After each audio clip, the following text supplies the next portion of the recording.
Graça e paz. É com grande alegria e gratidão a Deus que chego até você. Eu sou o pastor Fernando Fernandes, da Primeira Igreja Batista em Penápolis, aqui no interior de São Paulo, e agradeço o fato de você assistir a gente através desse vídeo, pelo nosso canal, Road to Bloom 808, também pelo Facebook, na minha página, na página da igreja e pelo YouTube, através do nosso canal. Jesus, o Filho de Deus. Jesus, o Filho de Deus. Você crê nisso? Se alguém perguntasse a você, com base em que nós afirmamos que Jesus é Filho de Deus? Alguns segmentos cristãos dão muito mais ênfase ao fato de Jesus ser filho de Maria do que ser o Filho de Deus. Outras religiosidades, pseudo-cristãs até, dizem que ele é uma criatura de Deus e não o próprio Deus, porque é impossível que ele fosse filho de Deus. E até há uma religiosidade que se diz cristã, mas que defende o fato de que Deus teria que ter uma mulher lá no céu para gerar um filho. Porque é difícil para esse povo entender a obra de Deus atuando através do seu Espírito, o Espírito Santo, fazendo com que Maria gerasse, como ela mesmo diz no livro de Lucas, capítulo 2, o Magnificat, o seu cântico. Ela vai dizer que, pela grandeza do seu espírito, Deus gerou nela o Salvador. O Deus Salvador olhou a baixeza, a pequenez da sua serva e escolheu para que nela fosse gerado o unigênito Filho de Deus por obra e graça do Espírito Santo. E por que seria importante a gente chegar a alguma convicção, ou pelo menos ter o entendimento à luz da Bíblia Sagrada, para poder responder às pessoas que duvidam do fato de que Jesus é o Filho de Deus e até que questionam esse fato, alegando ser impossível? Bom, penso que é importante porque crer em Jesus e entender que ele é o Filho de Deus, o Filho unigênito de Deus, o único filho que Deus tem, e ele é da mesma gênese, ou seja, da mesma essência de Deus, ajuda a gente entender de fato quem é Deus, os propósitos de Deus e o que é que Deus quer comigo, com você, com a gente. Bom, é certo que nós não vamos chegar a uma conclusão de que Jesus é o Filho de Deus fazendo um teste de DNA e nem exigindo que agora alguém tenha aí, pelas relíquias do cristianismo, a certidão de nascimento de Jesus ou um RG celestial, Não tem como. Seria absurdo. A gente tem, como já disse em vídeos anteriores, algumas comprovações arqueológicas.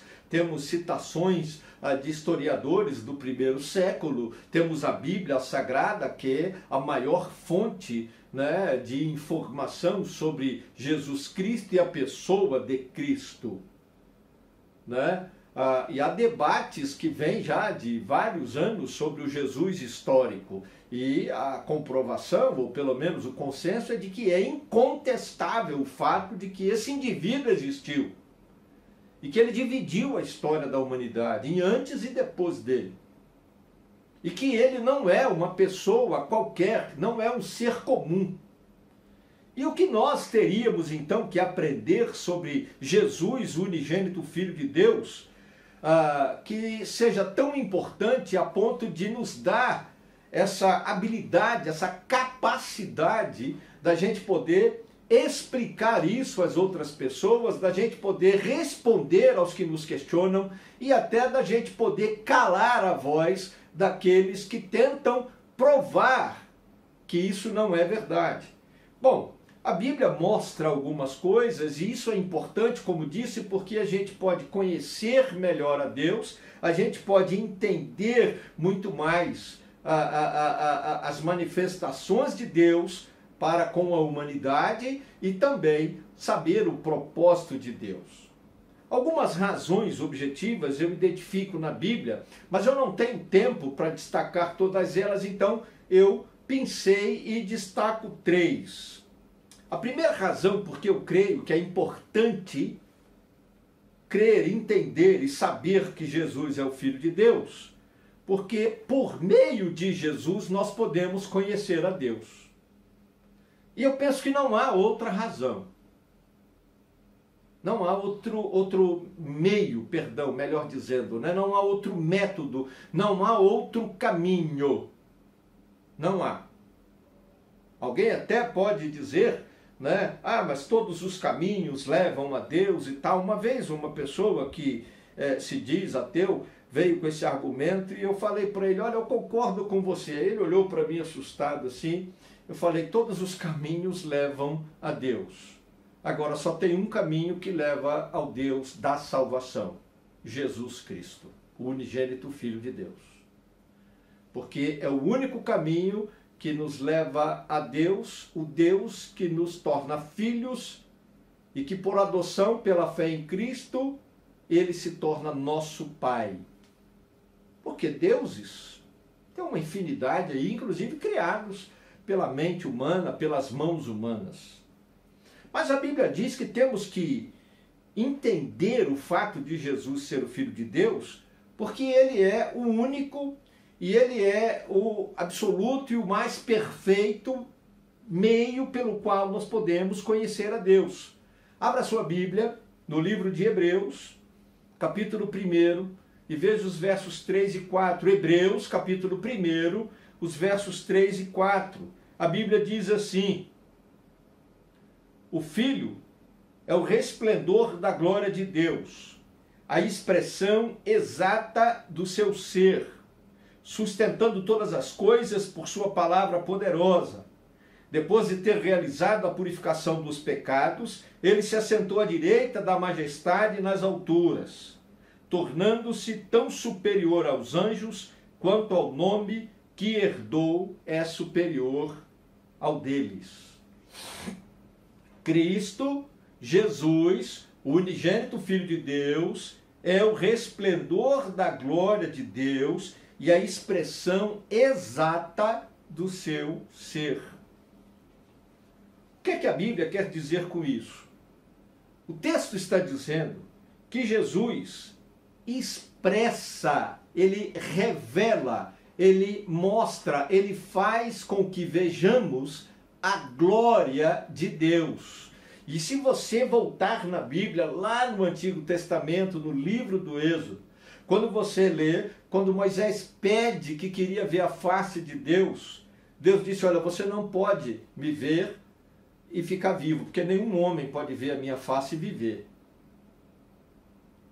E aí Deus disse, eu vou proteger você atrás da rocha, e quando eu passar, Moisés viu o final da glória de Deus. Só o final da glória de Deus. E a Bíblia diz que quando ele desceu o monte, tiveram que colocar um véu para cobrir o rosto dele, porque a face dele refulgia, brilhava, tamanha a glória do Deus vivo, todo-poderoso, Pai do nosso Salvador e Senhor Jesus Cristo. O Filho Jesus é a expressão por excelência do esplendor da glória de Deus e a expressão exata do ser de Deus.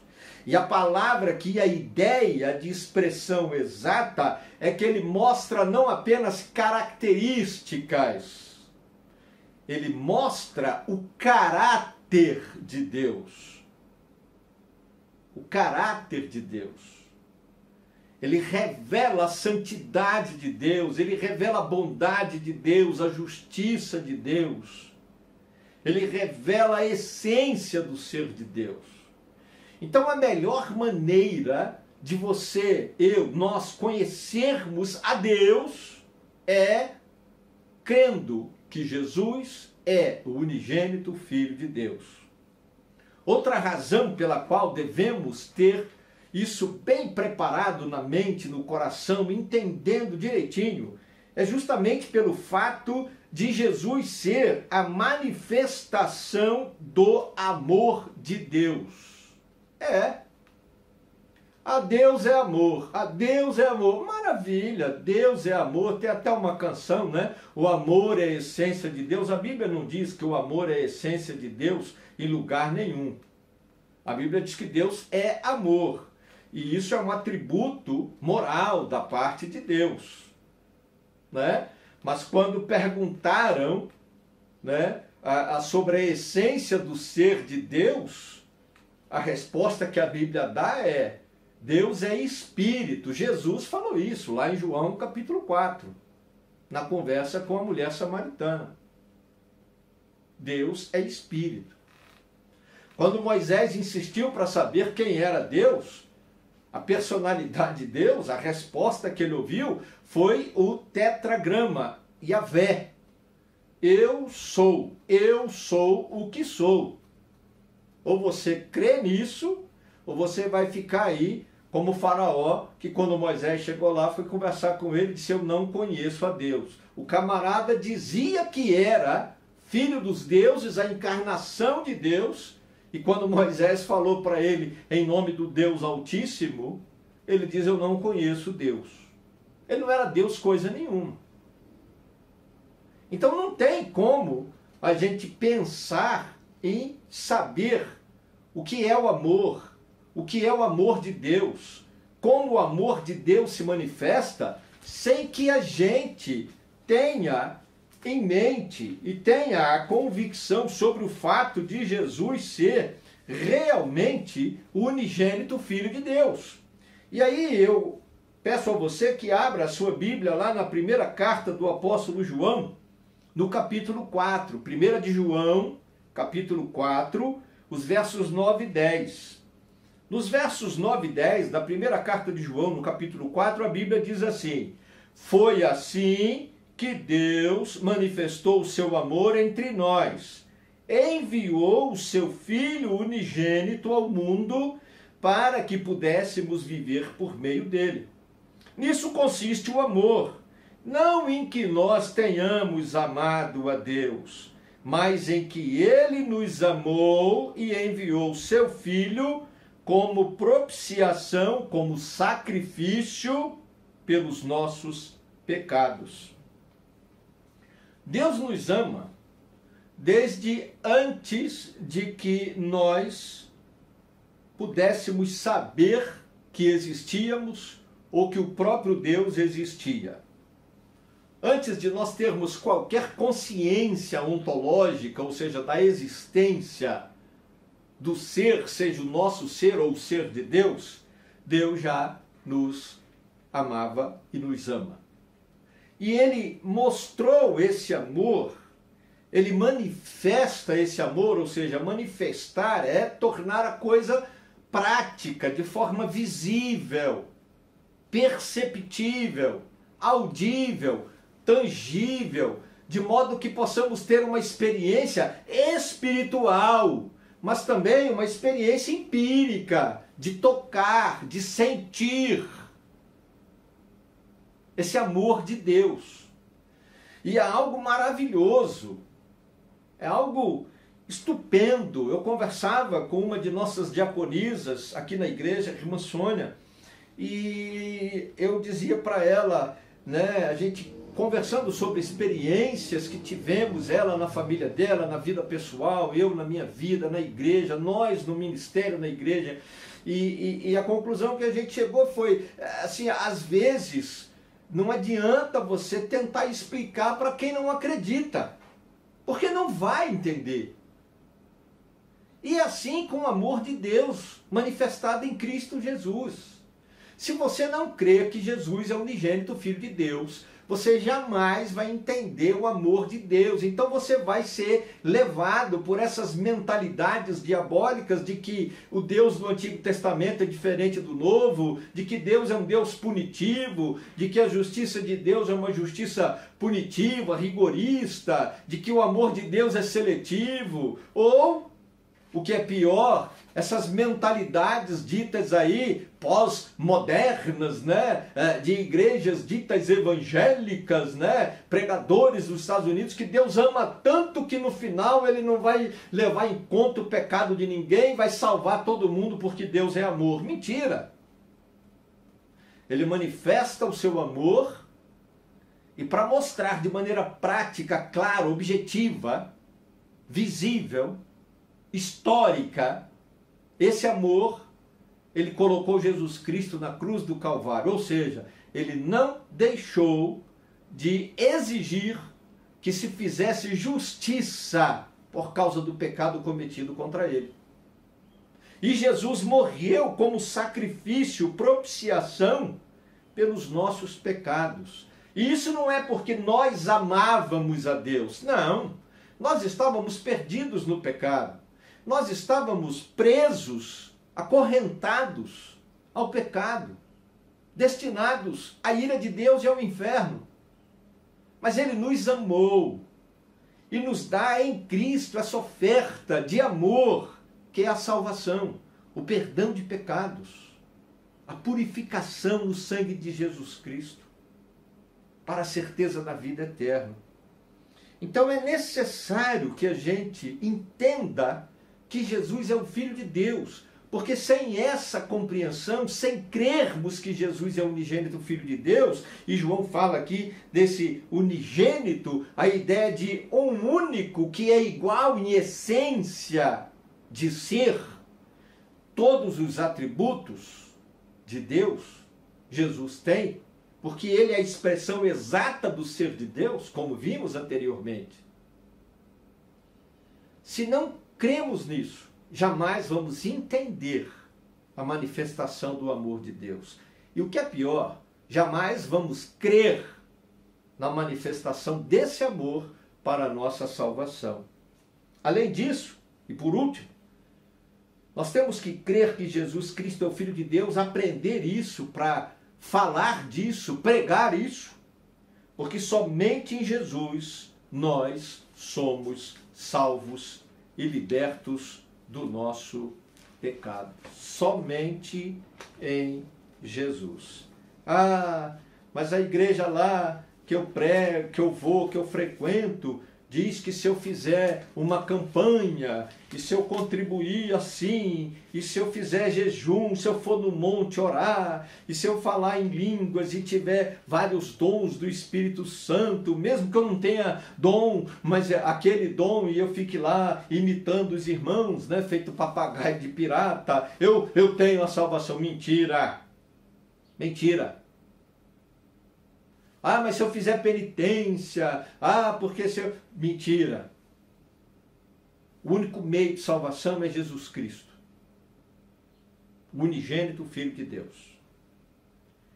Abra sua Bíblia em Romanos capítulo 5, carta do apóstolo Paulo aos Romanos capítulo 5, eu quero ler os versos de 5 a 8. A Bíblia diz assim: e a esperança não nos decepciona, porque Deus derramou o seu amor em nossos corações por meio do Espírito Santo, que Ele nos concedeu.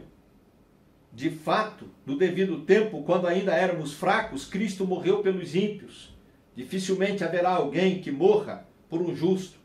Embora pelo homem bom, talvez alguém tenha coragem de morrer. Mas Deus demonstra o seu amor para conosco, quando Cristo morreu em nosso favor, quando ainda éramos pecadores. Como agora fomos justificados por seu sangue, muito mais ainda por meio dele, seremos salvos da ira de Deus. Se quando éramos inimigos de Deus, fomos reconciliados com ele mediante a morte do seu Filho, quanto mais agora, tendo sido reconciliados, seremos salvos por sua vida. O que o texto bíblico está falando é que Jesus morreu por nós, pecadores, por mim, por você, para nos justificar, para nos salvar do pecado, para nos conceder vida eterna. E assim ele promove a reconciliação. E eu gosto de dizer na igreja, a reconciliação do homem para consigo mesmo, autoaceitação, amor próprio, a reconciliação do homem para com o próximo, mutualidade, amor, comunhão, e a reconciliação do homem para com Deus. Porque o pecado gerou um abismo entre nós e Deus. E somente Jesus Cristo, unigênito Filho de Deus, pela sua morte na cruz, pode nos reaproximar de Deus, nos reconciliar com Deus. E essa reconciliação gera em nós alegria, a certeza de que somos amados por Deus, porque Ele não esperou que nós consertássemos a nossa vida, resolvêssemos os nossos problemas, abandonássemos os nossos pecados, para que Ele então nos amasse. Ele nos amou primeiro. E Ele nos salva em Cristo Jesus, destruindo todas as barreiras que possam nos impedir de nos aproximarmos dEle. Porque pelo meio do Seu Filho, o único, o novo, o vivo caminho, nós chegamos até Deus. O Deus que nos ama e mostrou esse amor em Cristo Jesus. E que se revela a nós, dando-se a conhecer de maneira plena, através de Jesus, que é a expressão exata do ser de Deus. Amados irmãos, irmãs, queridos, queridas, você que nos assiste agora, você crê que Jesus é o Filho de Deus? Você crê que Jesus é o unigênito Filho de Deus? E por isso, o único capaz de ser suficiente Salvador e Senhor da sua vida. Você crê que através de Jesus você pode conhecer com clareza o próprio Deus? Você pode experimentar a ação e os efeitos do amor de Deus na sua vida. Você pode receber pela fé em Jesus a certeza da salvação. Reflita sobre isso. E se você ainda não crê em Jesus, é tempo de decisão na sua vida. Querido Deus e Pai, eu busco a Tua presença e intercedo por aqueles que assistem essa mensagem, esse vídeo. Em especial por aqueles que ainda não têm fé em Jesus como único e suficiente Salvador e Senhor. Aqueles que ainda não entenderam e não creem que Jesus é o unigênito Filho de Deus. O único caminho para Deus, para a salvação, para o perdão de pecados. Tem misericórdia, Senhor. Quebranta esses corações pelo Teu Espírito. Dá arrependimento sincero agora, Senhor. Da salvação. Derrama a unção do Teu Espírito Santo. Para quebrantamento, para convencimento. Para batizá-los. Se a decisão é de fé por Cristo Jesus. Como único, suficiente Salvador e Senhor. Carimbando, selando essa pessoa que crê para o dia da redenção em Cristo Jesus. Dá certeza da vida eterna. Ó Pai, tem misericórdia. Eu abençoo a casa, a família, o lar dessa pessoa, as finanças dela. Derrama a Tua provisão na casa, Senhor. Dá livramento de doenças, dessa praga Covid-19. Derrama cura e libertação, Senhor. Ó Deus, em nome de Jesus, joga por terra toda a obra de Satanás contra cada um de nós. Eu oro abençoando a cada um que nos assiste agora, em nome de Jesus. Amém.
sempre